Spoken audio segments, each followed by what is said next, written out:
Hello friends, welcome back to the Manasvi blog. आज थोड़ा मेरा जी खराब है क्योंकि मैं अपनी शादी के टाइम को सोच रही हूँ।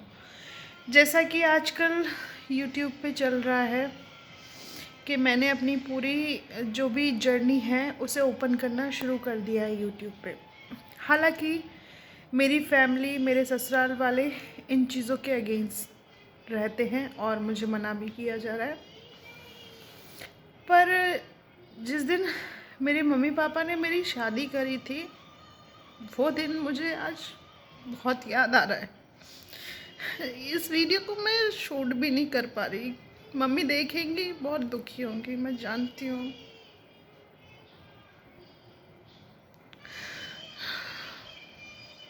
मेरे मम्मी पापा ने बहुत अच्छे से मेरी शादी करी थी।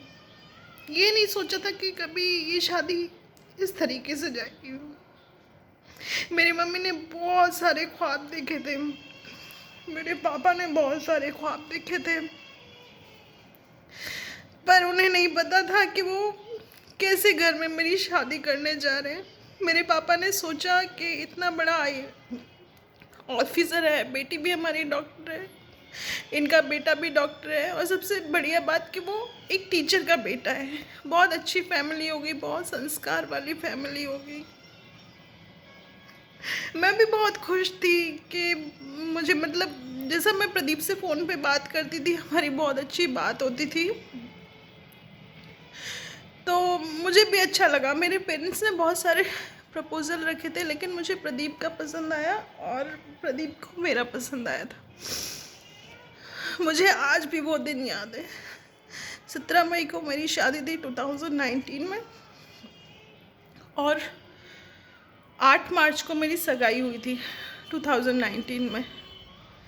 बहुत खुश थे सब लोग, इतना अच्छा फंक्शन रखा था। जो भी होता है लेन देन, वो भी पापा ने बहुत, क्योंकि हर पिता माँ बाप पता है कब से शादी की सोचना शुरू कर देते, जब से बेटी पैदा होती है कि हम ऐसे पढ़ाएंगे, ऐसे घर में इसकी शादी करेंगे। पर जब वो बेटी टूटने लगती है उस शादी से, तो वो माँ बाप भी बहुत दुखी होते हैं। और मेरे घर का जो टूटने का वजह है ना, वो हमारे रिश्तेदार हैं। ये एक ही रिश्तेदार नहीं है, सपना बहुत सारे लोग हैं इस शादी को तोड़ने के पीछे। मैं भी अंदर से ख़त्म हूँ एक तरीके से। उसके तो 2 पति ख़त्म हुए हैं, मेरे तो न जाने कितने लोग ख़त्म हुए हैं, जिंदा ख़त्म हुए हैं। मेरे मम्मी पापा, भाई बहन, जो कि आज मेरे पीछे ही खड़े हैं। मुझे इस घर में जब भी अपने मम्मी पापा की याद आती थी, प्रदीप छुट्टी आते थे, तो मुझे पता है ऊपर छत पे लेके जाते थे वो घुमाने के लिए। वहाँ मैं दिखाऊंगी आपको, एक लाइट है जो कि आगरा हाईवे की तरफ जाती है। तो पता है प्रदीप क्या बोलते थे, जब भी तुम्हें याद आया करे ना, तो इस लाइट की तरफ देख लिया करो। मैं पता है जब भी मुझे मम्मी कुछ भी बात कह देती थी, मुझसे बदतमीजी कर देती थी, तो मैं ऊपर छत पे जाके बहुत रोती थी। मैं मम्मी पापा को इसलिए नहीं बताती थी कि वो कितना दुखी होंगे। ऐसे 1 साल तक सब कुछ चलता रहा, पर एक दिन ऐसा आया कि सब कुछ ख़त्म हो गया। लेकिन जो ये हुआ, मुझे आज तक नहीं पता कि क्यों हुआ। कोई कहता है इस वजह से ख़त्म हुआ, कोई कहता है इस वजह से, क्योंकि सारी बातों को मैं डिस्क्लोज़ नहीं कर सकती यहाँ। लेकिन जब बेटी विदा होती है ना, तो वो सबसे मिलती है, सबके गले मिलती है।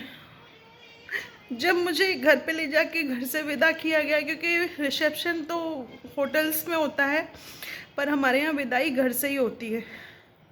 तो घर ले जाके मुझे मम्मी तैयार कर रही थी, तो पता है बार बार मैं अपने रूम में झांक झांक के देख रही थी एक कौतूहल किसी नज़र से कि आज मुझे ये लोग, हालांकि मैं बाहर पड़ी हुई हूँ, आना जाना तो लगा रहता था, लेकिन उस दिन पता है मुझे ऐसी फीलिंग आ रही थी कि जैसे पता नहीं मैं कहाँ जा रही हूँ।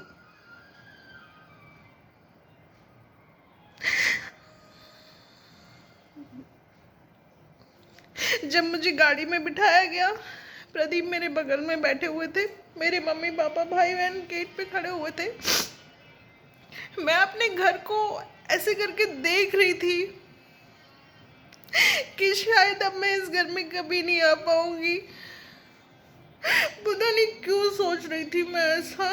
मतलब मेरे पास भी बेटी है, उसका भी मैं सोचती हूँ, क्योंकि अब मैं एक माँ हूँ। तो मैं सोचती हूँ उसको जब मैं विदा करूँगी तो मेरे पे पहाड़ कितना टूटेगा। तो लोग बाग कहते हैं ना दूसरों की लाइफ में कि वो उसके दो मर गए, इसके ये हो गया, उसके वो हो गया। हर इंसान कहीं ना कहीं सरवाइव करता है, उसे बहुत झेलना पड़ता है। और ख़ास तौर से जो हम लोग की कास्ट है उसमें तो बहुत ज़्यादा, मतलब कोई भी गलती अगर लड़के से हो गई हो ना तो हमेशा बेटी के बाप को ही सुनना पड़ता है। बेटी कितनी भी पढ़ी लिखी हो, कितना भी कमाती हो, कुछ भी हो, लेकिन बेटी के बाप को और माँ को ही सुनना पड़ता है कि कैसे खानदान से है, क्या है। तो बताओ, इसमें मैं सबसे ये पूछना चाहती हूँ कि बेटी को पैदा करना इतना बड़ा जुर्म होता है? मैं सिर्फ एक चीज़ पूछना चाहती हूँ कि बेटी को पैदा करना इतना बड़ा जुर्म होता है, और जो रिश्तेदार उसका घर तोड़वाते हैं कह के तेरी बहू ऐसे खानदान की आई है, तेरी बहू ये। आज मुझे उनसे एक सवाल पूछना है, क्या आप किसी बेटी के बाप नहीं हैं क्या? और बाप भी नहीं हो तो बाबा तो हैं, कुछ तो हैं आप क्या एक बार जाके नहीं बोल सकते थे उनको फ़ोन पे सुनाने की तो बहुत आपको कि मेरे पास आए, आपके रिश्तेदार ये आए वो आए। क्या एक बार ये नहीं बोल सकते थे कि आप सही करो सब कुछ? ये माँ बाप बहुत परेशान है बेटी के, आपकी बेटे की बेटी आई हुई है हमारे घर। बहुत कुछ हुआ है जिन चीज़ों को मैं कभी बयान नहीं कर पाऊँगी, और मेरे दिल से वो चीज़ें कभी नहीं निकल पाएंगी, क्योंकि इस शादी में मेरे मम्मी पापा को इतना बर्दाश्त करना पड़ा है, इतना बर्दाश्त करना पड़ा है ना, वो सिर्फ रेखा जानती है और कोई नहीं जानता। लड़की कितना भी पढ़ ले, कितनी बड़ी ऑफिसर हो, हमेशा उंगलियां उसके संस्कारों पे, उसकी पढ़ाई पे, सब पे उठाई जाती है। क्या ऐसी औरतें एक बार अपने बेटे को नहीं देख सकते, या अपने आप को नहीं देख सकते आप लोग कि कहीं ना कहीं कुछ हो? उसको बहू बना के तो आप ले आते, क्या आपने कभी उसे बेटी बनाने की कोशिश की है? कभी आपने ये कोशिश की है कि वो गलती करे उसे माफ़ करो और उसे सीने से लगा लो? ये कभी नहीं सोचा आपने? इस जन्म में भगवान ने आपको बेटे दिए, दोनों फैमिलियों में दो दो बेटे हैं। आपके पास कोई बेटी नहीं है ना, तो शायद नहीं जानते, और इसलिए आप लोगों को नातनियाँ मिली है ना। तो दुख क्या होता है ना, अभी आप लोगों को पता नहीं है। जब बेटी का घर टूट रहा होता है, बेटी की बेइज्जती हो रही हो, उस पिता को रात भर नींद नहीं आती, रात भर नींद नहीं आती। उसका जो शरीर है ना ऐसे हो जाता है। वो चीज़ को सोचा है आपने कभी? सबको अपने दुख नज़र आते हैं, अपनी इज्जत नज़र आती है। क्या कभी किसी और के बारे में सोचा है आप लोगों ने कि वो कैसे सोते होंगे जिनका सब कुछ जिंदा है, सब कुछ आंखों के सामने है, और हम उसी को छिनाने की कोशिश कर रहे हैं।